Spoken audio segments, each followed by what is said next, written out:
Hello everyone, welcome to पैसा varsity. Guarantee के साथ हम कैसे रिच बन सकते हैं और फाइनेंशियली फ्री हो सकते हैं, जानेंगे हम इस वीडियो में। अगर कोई आदमी अपनी फाइनेंशियल जर्नी ज़ीरो से शुरू करता है तो उसको 15 से 20 साल लग जाते हैं अपने पहले 1 करोड़ कमाने में। लेकिन वो अपने अगले 1 करोड़ 3 से 5 साल के अंदर ही अर्न कर सकता है, और अगले 3 से 5 साल में 2 करोड़। और ये है कंपाउंडिंग की पावर जो हम इन्वेस्टमेंट के थ्रू कर सकते हैं।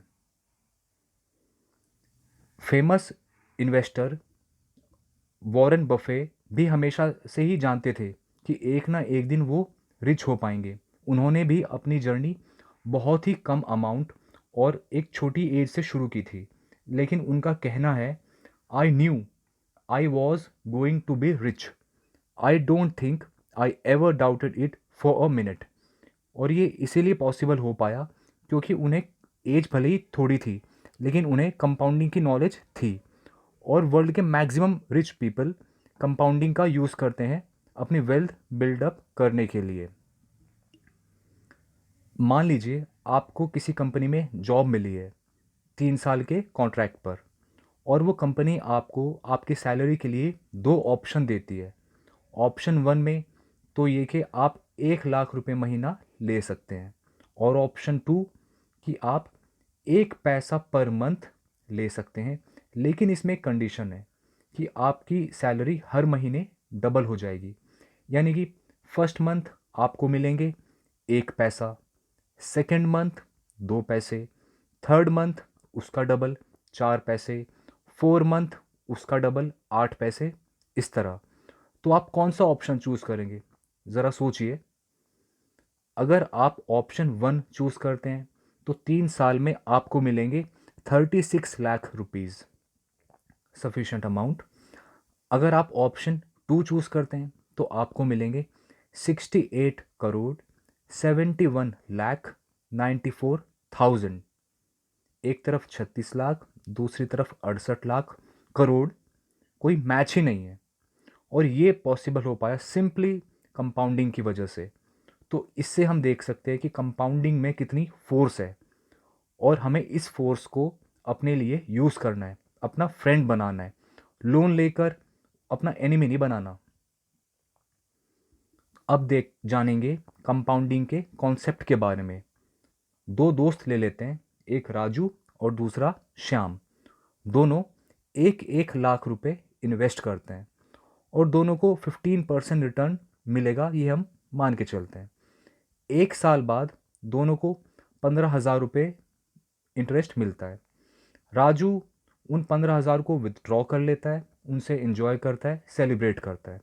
श्याम उनको इन्वेस्टेड रहने देता है, वो उनको निकालता नहीं है। और पहले साल कोई फ़र्क भी नहीं आया, दोनों के सेम 15,000। अब सेकेंड ईयर के बाद की बात करते हैं।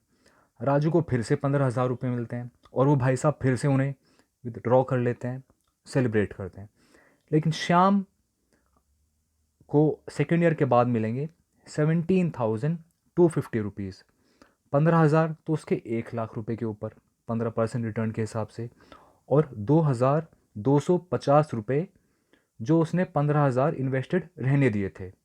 खैर, 2 साल बाद भी कोई ज़्यादा फ़र्क नहीं आया, एक तरफ 15 और दूसरी तरफ 17,000 रुपये। अब देखते हैं 10 साल बाद ये कंपाउंडिंग क्या करता है। 10 साल बाद राजू का इन्वेस्टमेंट तो अभी भी 1 लाख ही रहता है, और वो अभी भी इंटरेस्ट के तौर पर 15,000 रुपये अर्न कर रहा है। लेकिन श्याम के 1 लाख रुपये 4 लाख हो गए हैं, 4 टाइम्स। और अब वो अर्न कर रहा है 52,000। एक तरफ राजू 15,000 और श्याम 52,000 रुपये। ये है कंपाउंडिंग की वजह से।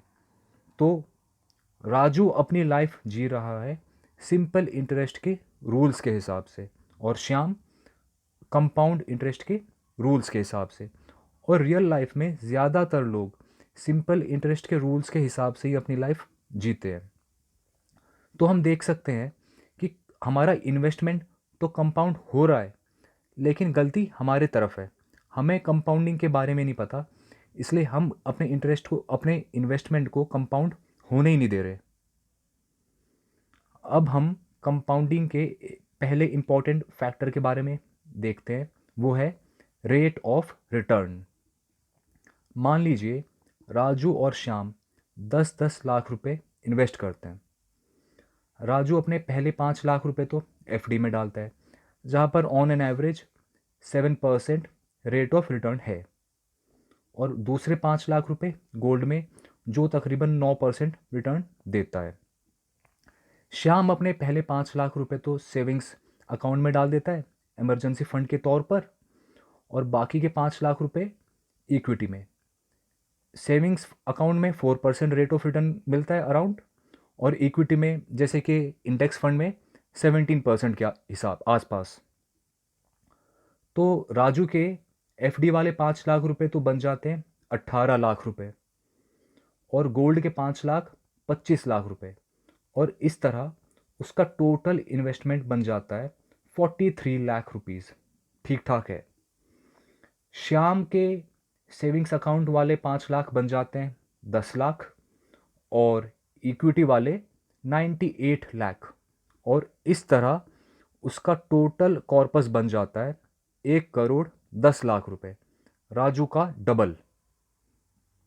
तो हम यहाँ देख सकते हैं कि दोनों ने सेम अमाउंट इन्वेस्ट की, लेकिन फिर भी उनके रिटर्न में इतना बड़ा फ़र्क, और ये हो पाया है सिर्फ और सिर्फ रेट ऑफ रिटर्न की वजह से।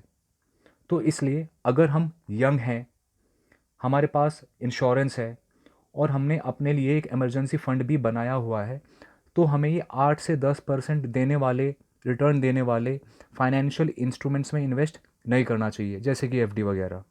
हमें इक्विटी में, जैसे कि इंडेक्स फंड में इन्वेस्ट करना चाहिए, अगर हमें कंपाउंडिंग का फ़ायदा उठाना है और एक ठीक ठाक वेल्थ बिल्ड करनी है। अब देखते हैं कंपाउंडिंग के दूसरे इंपॉर्टेंट फैक्टर टाइम के बारे में। हम फिर से राजू और श्याम को लेते हैं, उनकी हेल्प लेते हैं। मान लीजिए वो दोनों 20,000 रुपये महीना इन्वेस्ट करते हैं, और उनका टारगेट है कि 40 की एज तक रिटायर होना है। श्याम ये काम 20 साल की एज में शुरू कर देता है, और राजू भाई साहब को ये ख्याल 25 की एज में आता है, यानी कि 5 साल लेट। दोनों हर महीने 20,000 रुपये इन्वेस्ट करते हैं, लेकिन राजू इन्वेस्ट करेगा 15 साल के लिए, क्योंकि 40 पे रिटायर होना है, श्याम 20 साल के लिए। तो इस तरह राजू टोटल इन्वेस्ट करता है 36 लाख रुपए, और श्याम 48 लाख। दोनों का रेट ऑफ रिटर्न हम 14% के आसपास मान के चलते हैं। तो 40 की एज में राजू की टोटल वेल्थ हो जाती है 1.15 करोड़, गुड अमाउंट। लेकिन श्याम की 2.3 करोड़, फिर से राजू का डबल। श्याम हमेशा डबल ले जाता है। राजू को गुस्सा आता है, जलस होती है भाई साहब को, वो सोचते हैं कि मेरे को भी 2.3 करोड़ बनाने हैं। तो इसके लिए राजू को और 5 साल इन्वेस्ट करना पड़ेगा। तो 45 की एज पे उसकी अमाउंट हो जाती है 2.3 करोड़। लेकिन श्याम कौन सा पीछे रहने वाला था, उसने भी अपने पैसों को इन्वेस्टेड रखा, उसके बन जाते 4.7 करोड़, फिर से राजू का डबल। तो देखिए, दोनों अमाउंट इन्वेस्ट सेम कर रहे हैं, दोनों का रेट ऑफ रिटर्न भी 14% है, लेकिन बस 5 साल लेट होने की वजह से राजू श्याम के आधे में रह जाता है। ये है इम्पोर्टेंस टाइम की। तो हम जितने जल्दी, जितनी कम एज में इन्वेस्टमेंट शुरू कर सकते हैं, उतना ज़्यादा हमें कंपाउंडिंग का फ़ायदा होगा। इसलिए हमें कंपाउंडिंग के साथ जाना है, कंपाउंडिंग के खिलाफ नहीं जाना। एल्बर्ट आइंस्टाइन कंपाउंडिंग को वर्ल्ड का 8th वंडर कहते हैं। वो कहते हैं कि those who understand it earn it, those who don't understand it will pay it. तो इस तरह हमने देखा कि अगर हमें रिच बनना है तो बिज़नेस स्टार्ट करना तो एक ठीक ठाक ऑप्शन है ही, लेकिन ज़रूरी नहीं कि बिज़नेस शुरू ही किया जाए।